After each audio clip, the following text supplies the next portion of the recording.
So hello, everyone.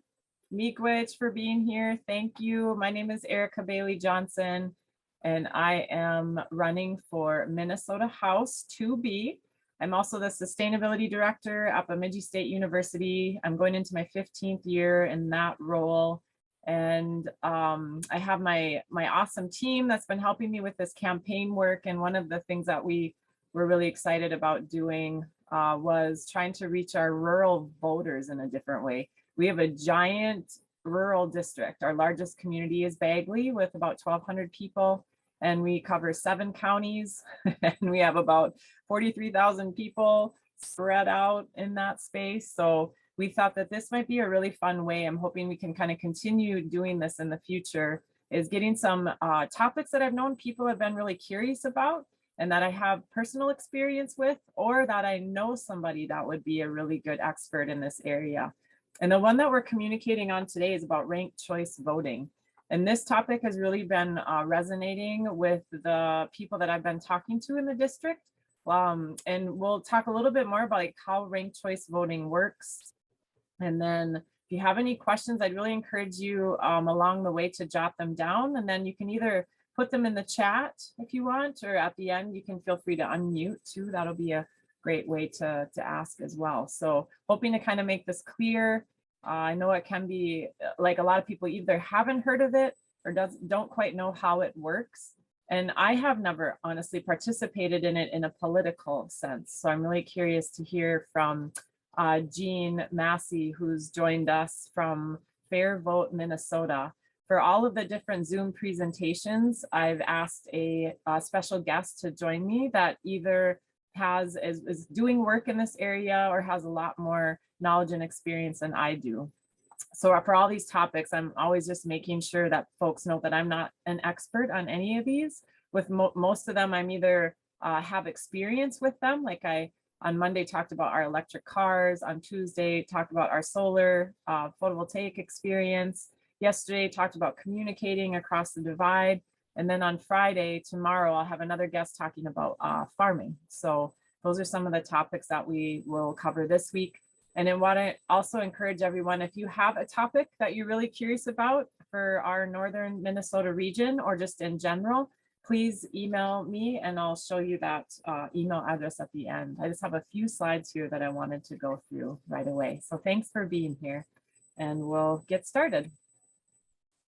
So how I wanted to start was just sharing my experience. I didn't really realize that I was using ranked choice voting or a version of it when I was in high school. So we got a new school. I'm from Lake of the Woods, so way up on the Canadian border is where I grew up. I grew up in Williams, Minnesota, a town of 230 people. I went to Baudette for school.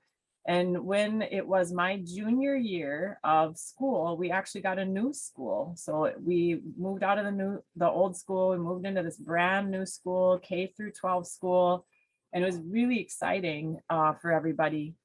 And I actually that year was elected junior class president. So I had the responsibility of being in charge of the first prom in the new school, among other things, but that was very important at the time. So we really, we had a group and we met a lot and we were talking about this the whole year about what we wanted to do. And we ultimately decided on a waterfall theme. I talked our advisor into having a water feature, and he tried to talk me out of it many, many times. But we ultimately had this waterfall feature. And then one of the other important pieces of our decision was what song. I don't know how many of you have been involved in prom, but the song is so important. So at the time, a lot of like our class, and again, my class was pretty small. We had about 60 students, and we were all for quite a while debating on what prom song we wanted. There was a camp of folks, me included, that really wanted Almost Paradise, which was the love theme for Footloose, because it went well with our waterfall and all that kind of things. So we had this camp of people that really wanted Almost Paradise. And then we had another camp of people that really wanted November Rain by Guns N' Roses, which is a great song too. So we had these two camps, and oh my gosh, we met and we just like, we couldn't reach consensus. We had no, like way to figure this out. And so finally one meeting, I was like, all right, everybody just write down the prom song that you would like, like what would be your ideal prom song? So all the people in the room wrote down a song. And I think we ended up with like 8 or 10 songs that people thought would have been good. And so then the next time we met, I had a ballot, and I had a ballot with all of the songs listed on it. And I said, all right, let's give 10 points to your most favorite, and then go I think we had 10 actually. So 10 points to your most favorite, all the way down 1 point for your least favorite option. And after doing all the math and adding up all the points, we ended up with a song that High Enough by Damn Yankees. And so High Enough was the song that everybody got high points, but it wasn't quite everybody's favorite, but everybody was okay with it. It was good. So I realized after learning more about ranked choice voting and hearing about some states that have already adopted ranked choice voting, and some cities like the city of Minneapolis have adopted ranked choice voting for their process, I really started to think more about what that meant. And I applied for Fair Vote Minnesota's, and it's not an endorsement, but it is like a champion. And I received that honor. So I'm really excited to like share more. I'm excited to have Jean kind of talk us through what ranked choice voting, like how it works. And then maybe like, what are those really like big advantages with ranked choice voting over the current system of just putting an X next to your person you want to vote for. And then we'll be happy to answer any questions. So Jean, would you take just a moment to introduce yourself? And then you need to share your screen too, right? Okay, so I'll stop my share and then let you share. Right. Well, first, thank you, Erica, for the invitation, and thank you for your support for ranked choice voting and being a ranked choice voting champion.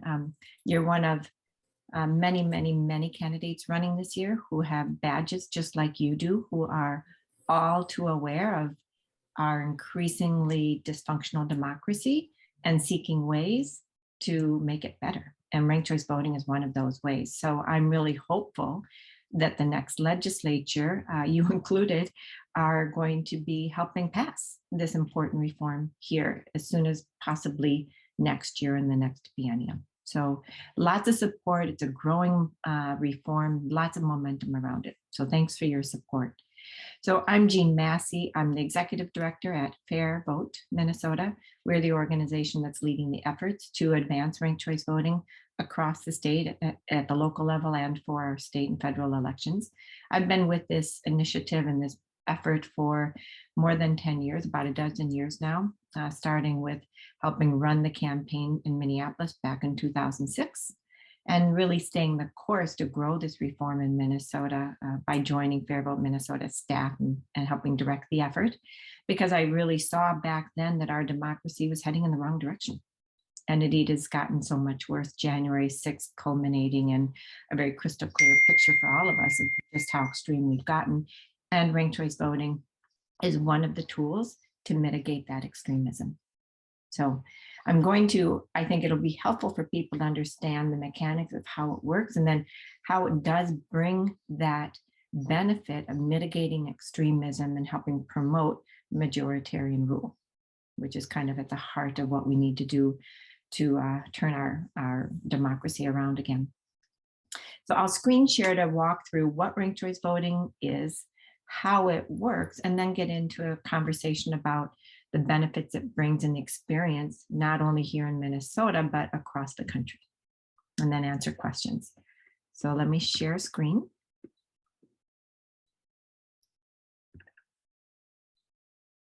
All right, can everybody see that?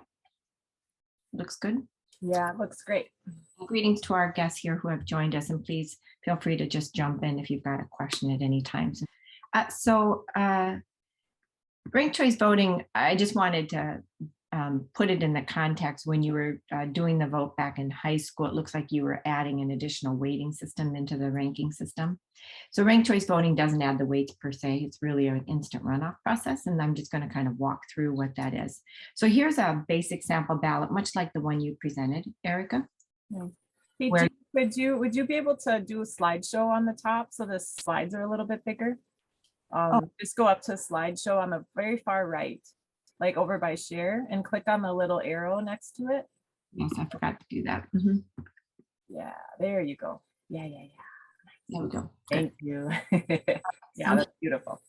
Here's the sample ballot. And what you can see here is when you have a slate of candidates, 3 or more, this is when it comes in handy. Of course, you just do candidates, it's either or, it's binary.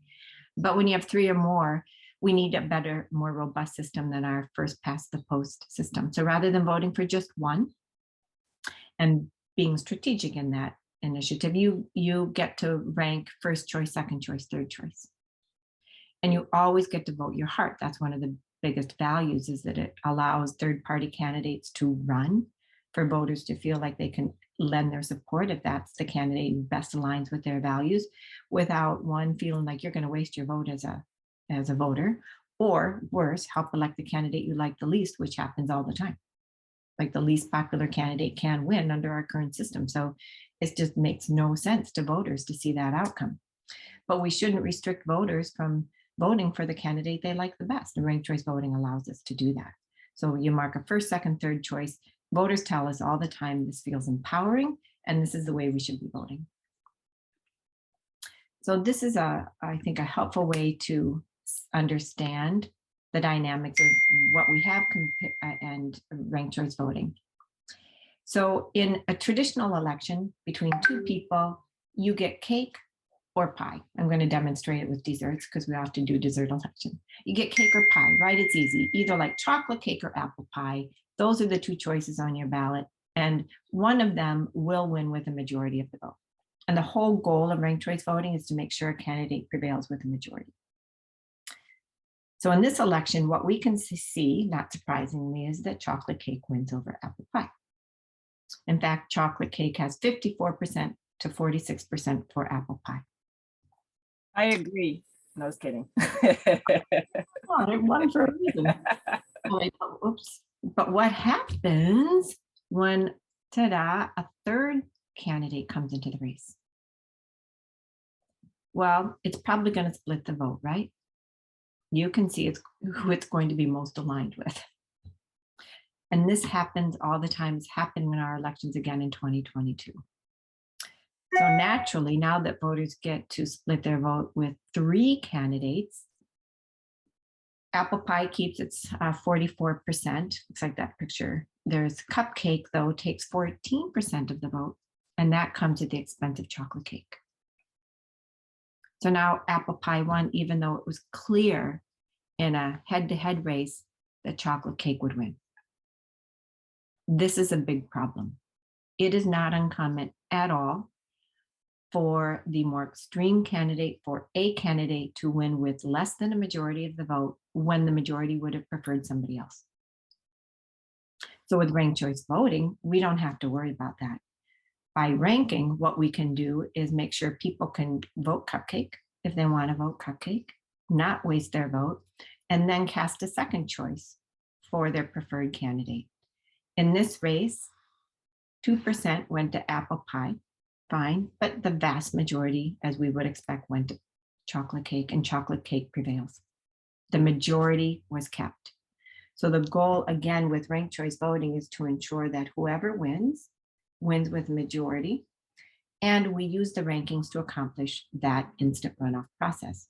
In a traditional runoff, like we have in Georgia, you might have been paying attention to the presidential election in France not too long ago.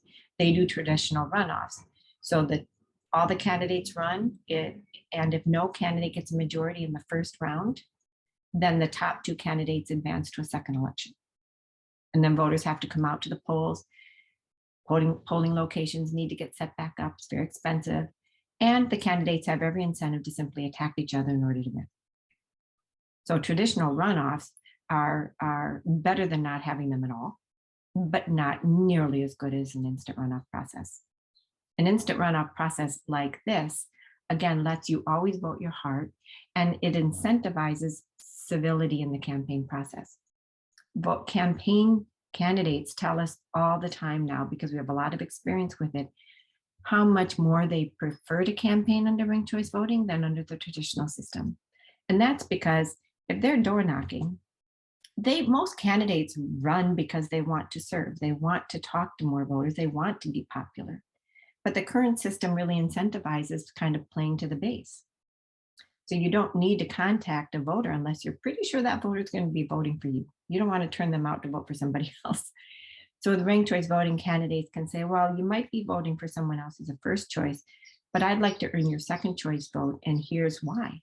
And I want to hear what concerns you have. At the end of the day, whoever wins prevails with the majority, and they built that coalition of a majority, maybe not of first choices, but second and sometimes third choices, because we live in a diverse political world. We don't expect people to have just one preference for a candidate. So they need to build that coalition. And it has the promise of mitigating extremism in governance, because candidates have to keep that coalition together in order to get reelected. So they have every incentive to compromise, cross the aisle, build legislation that goes beyond their partisan support. Hey, Jean, I'm not quite following what the majority support means. Like, how does that work again? So they need to get over 50%. Yes, I'm going to move my screen over if I can a little bit. So in this chart, 50% is half the voters. A majority is half plus one. Yep. You want to make sure in any election electing one person, that candidate earns at least half the votes. Otherwise, more than half the people are electing the candidate, and the less popular candidate is winning. Mm-hmm. Right? It's often the case where the candidate who comes in first place in the first round prevails as the majority winner, but often not. The whole goal of doing a runoff is to make sure we know where that majority is. Okay, so say you put you put this is your first choice, second choice, third choice. Like, you need to get 50% or more of your first choice needs to be. Okay, I think that's where I'm getting lost a little bit. How does that traditional election with 3 candidates, this would be it. Yep. Apple pie would win. Yep. But in a ranked choice voting election, that's not the final round. We go into an additional round of counting, because we use people's rankings to do a runoff. Okay. So then in the second round, we eliminate the least popular candidate. That's chocolate. That's the chocolate cupcake. If you voted for chocolate cupcake, your second choice now counts for either apple pie or chocolate cake. Okay. If Am I doing a whole nother round of voting, or is that just because I have them as my second choice? Like, then they get the points. Instant runoff. So we elect a majority winner in a single election when turnout is highest and most diverse. Okay. So we don't have to ask voters to come back, because they come back. So we use those rankings are already that second vote. Okay. If needed. Mm-hmm. It's important to understand here that whoever voted for apple pie or chocolate cake have their first choice counted in that next round. Mm-hmm. You never want your second choice to subvert your first choice. If your first choice is still in contention, it's going to count in that next round. Mm-hmm. So it's only those voters who voted for the least popular candidate now have their second choice count in the next round. Okay, gotcha. All right, thank you. Yeah, that makes sense. This is going to continue to count in that next round if still in the race. So I voted chocolate cake. My vote is there. Whoever voted for apple pie, their vote's there. And now what we did was, through the instant runoff process, ascertain where the majority preference is. And this is key. I think what we're seeing politically across the country is a real rise in the idea that minority rule is the way to gain power, and it's not okay. We cannot have non-majoritarian systems if we want our democracy to prevail for the majority of the voters. And we want to make sure that we have people in office who will create legislation for the majority of voters and the majority of citizens. So I'm just going to stop sharing here and kind of walk through some of those benefits and the experience that we're seeing at a local level. And now it's in use in 2 states. So I'm going to also describe that and then our progress in using ranked choice voting statewide here in Minnesota. So this process is mostly used in the country at a local level, some 50 plus cities across the country, 5 here in Minnesota, mostly in the Twin Cities. So we have Minneapolis and St. Paul, St. Louis Park, and Bloomington and Minnetonka. So some large suburbs are also using it. At a local level, ranked choice voting has the additional benefit of actually eliminating the primary and just rolling that primary into the general election. The primary acts as that first round, and with ranked choice voting, we don't need 2 rounds of elections, we just use ranking. And that's because these elections at a local level are what we call nonpartisan elections. That means the top 2 advance to the general election, no matter the party. So in those cities, we save the expense and hassle of that primary election, and they can get expensive in these cities. So their cities are saving a substantial amount of money by not holding those primary elections.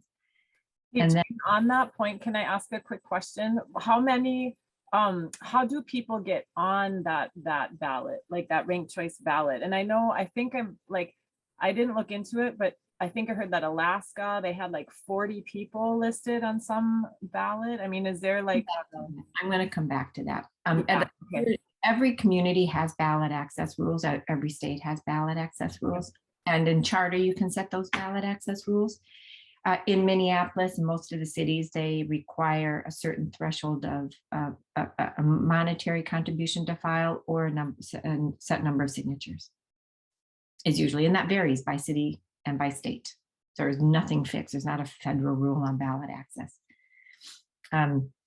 So then they file. Most elections have, a handful of people. The Minneapolis mayor's race tends to get a lot of people on the ballot of all the races in the state. That's probably the longest ballot for some logical reasons. But a lot of times there are a lot of candidates who like to get name recognition out of that process, even though they're not serious candidates, meaning they're not putting any time and effort or money into actually getting votes. Nonetheless, most people sort out who that top tier is and 90% vote for that top tier, right? Could be 4 or 5 candidates deep. And then what we're seeing is that we're experiencing higher turnout in the November election because there are more candidates chasing more voters and there's more competition, they're more robust. What brings voters to the polls is why it matters to vote. If I think my vote will truly count in this outcome, I'll show up. If I think it's a fait accompli, I think I don't need to waste my time. And ranked choice voting is creating more competitive, more robust, much more engaging elections where they're in use. And it's very exciting to see. So we're seeing higher turnout. We're seeing it changes who decides to run. It changes how people are campaigning, and it changes outcomes. We're seeing more people run. They say, well, with ranked choice voting, I stand a better chance. And at least I get to be a part of the conversation through November rather than getting locked off in early August before people start paying attention to elections. So they run, even if they can't win, they're helping determine the outcome of that election by changing the conversation. Then the elections are more civil. Candidates I shared before find it more appealing to run and be more expansive in who they are reaching out to. Voters love the fact that they don't get told how bad someone is, but more why I should vote for you. And it can change who wins. We have seen a pretty dramatic shift in the diversity of candidates in all kinds of ways, politically, ethnically, socioeconomically, in those outcomes. So much more diverse councils, not just here in Minnesota, but across the country. New York City rolled out ranked choice voting last year, biggest experience with ranked choice voting in the country, without a hitch, creating for the first time the first majority of women on the city council. Ranked choice voting helps promote that kind of diversity. It helps women and people of color in office. We've seen it time and time again in elections across the country, and it's exciting to see. So at the local level, we're seeing those kinds of shifts. At a state level, it works a little bit differently, and Maine and Alaska use ranked choice voting in two different ways. Maine and Alaska now have ranked choice voting. In Maine, they adopted ranked choice voting to use in partisan elections, partisan primaries, I should say, and then partisan general elections. So they use ranked choice voting to make sure a winner comes out of the partisan primary. So for example, in Minnesota, in the last Democratic primary for governor, it was a 5-candidate race, and Governor Walz did not prevail with the majority in that primary. But with ranked choice voting, there would have been a process to ensure he did that, assuming he would have won, or whoever did had a majority of the vote. So Maine uses it in their partisan primaries and partisan general elections. Alaska went a different route, to your point. They, on the ballot, and Maine passed it on the ballot. They collected signatures to put ranked choice voting on the ballot statewide. Voters said yes. In Alaska, they did it the same way. And then the additional change they made was to open the primary up to what many people know as a jungle primary or an open primary, top 4 primary, not just a top 2, but a top 4. The problem with top 2 is that it means most people are excluded from running in the general. So they did so Alaska has a special election underway, which is what you were referring to. Their only congressperson passed away, so they have 1 congressional seat in Alaska. And they are ranked choice voting, and the open primary is the way that they're electing that next congressperson. So they had a top 4 primary in June. August 16th, I believe, is their second election, their general election for that race. And the top 4 will now be on the ballot, on a ranked ballot. And there'll be a majority winner out of that process. Sarah Palin is among those top 4, you may know. So we'll see. Turnout in early August, which is their primary day, but it will be the general election for that election. Turnout will in part determine that outcome. It won't be as high as it is in November. Right. So that's how Alaska is using it. And in Minnesota, our legislation that's been proposed and introduced in the last biennium would implement ranked choice voting for all state and federal elections, like Maine and Alaska. And we would use it in partisan primaries and in the partisan general election. We wouldn't change how primaries work. That's not the legislation. And if we do so, it passes. We only have a legislative path to pass ranked choice voting in Minnesota. And the good news is, between the House and the Senate, it's got 60+ authors. It's a very popular bill. And if we have a pro-ranked choice voting majority in the House and Senate next year, we have an opportunity to advance legislation statewide in the next biennium, which is very exciting for us. We believe that our democracy is now in a state where we need some pretty significant reforms to take place in order to make it democratic again. We're really seeing forces emerge to cement minority rule, to negate our elections. The election denying community is real. We're seeing candidates here in Minnesota get primaried on that issue. If you don't believe that Donald Trump lost the last election, we're going to primary you.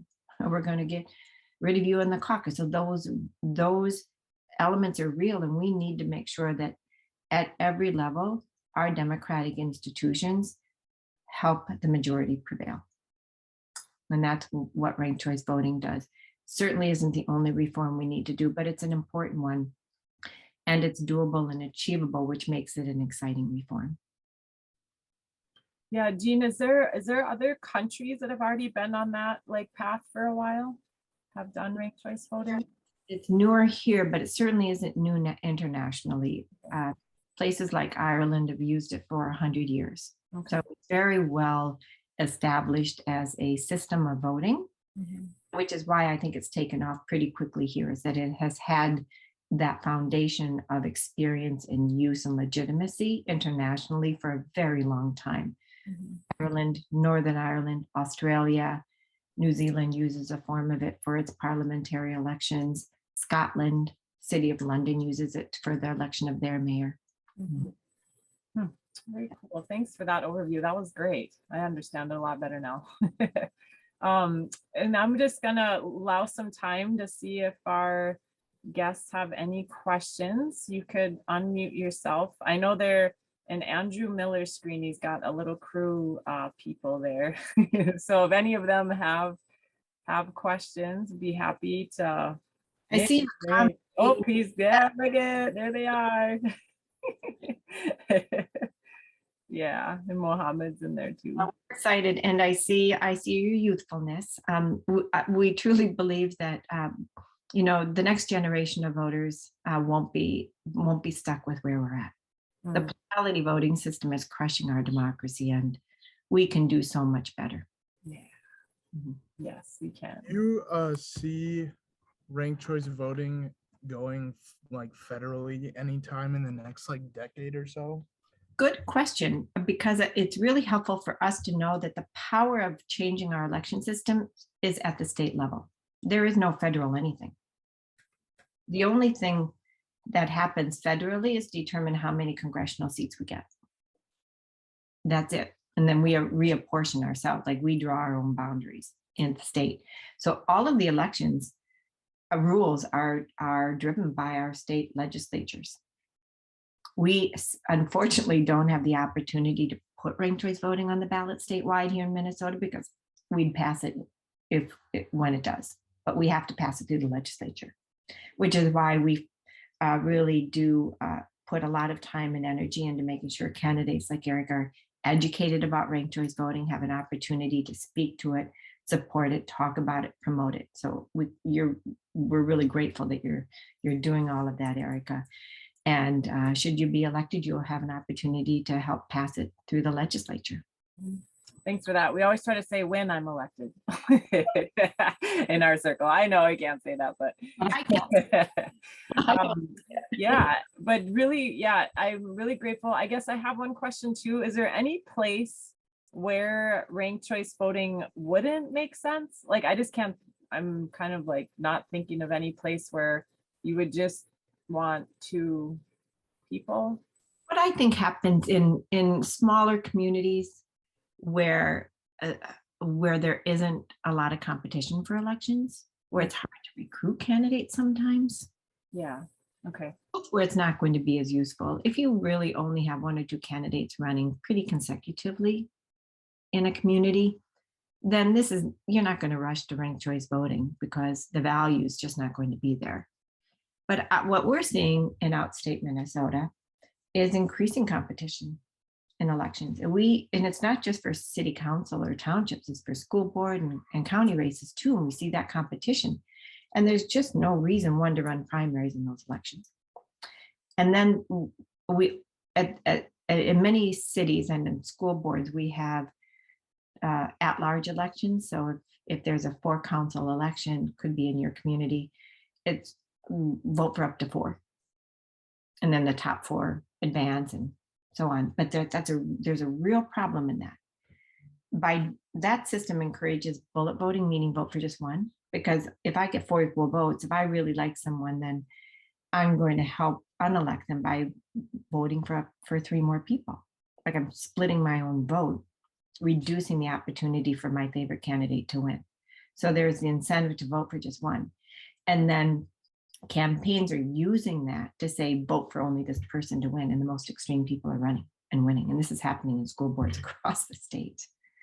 And extreme candidates are getting elected. And then people are going like, whoa, how did that happen? Because they're running to cause havoc in the school districts. Mm-hmm. So we're seeing a lot of that trend. Ranked choice voting would eliminate that. Mm-hmm. Mm-hmm. Well, I just really, really appreciate all the work you've done.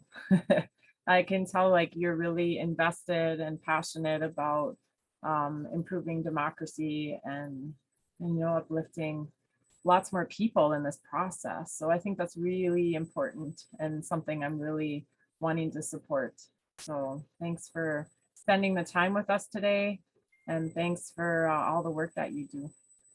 Yeah, well, thank you. It's candidates like you who really help amplify this and make sure we've got the support, not just kind of where it's used, but across the state. In fact, we have a program where we're reaching out to in greater Minnesota. And what we're hearing is a lot of frustration by local officials that the gridlock at the legislature is increasingly harmful to their communities. And they're saying, what can we do to fix it? Yeah, I'm hearing that at the doors too, that exact message. What do you do that, right, can help break through that gridlock legislatively. Yeah, so I just wanted to throw up this slide real quick for folks. We have our one last Zoom at noon session for this week. And again, I'm kind of hoping to continue this in the future. So if anyone has ideas for things that you would like to hear more about, just email us. Our email is at the bottom, Erica for mnhouse@gmail.com. You can also keep tabs with our campaign through Facebook, Instagram, Twitter. And then we have a really great website that these amazing students have put together that has a lot more of the issues that I'm passionate about and the things that we're up to during the week. We have a big fundraiser tomorrow. So tomorrow, Friday, July 29th from 6 to 9, we're really excited. Corey Medina and Brothers, they're a great blues rock band, local band that will be at Lake Bemidji State Park. So they're going to be under the giant pines. It looks like it's going to be a great day tomorrow. So if you're looking to listen to some great music and help out our campaign, there'll be a food truck available. And yeah, this is just a really nice venue. So if you have some time tomorrow evening, join us for that. And just grateful for, again, Jean, thank you so much for sharing your time with us today and your knowledge, and for our participants. And we are recording this session, so we'll be able to share it with the world. Just look up more information at fairvotemn.org. And anyone who wants to get on our mailing list, engage with us in any way, just sign up and we'll be in touch with you. Great. Great. Awesome. Thank you, Erica. Thank you.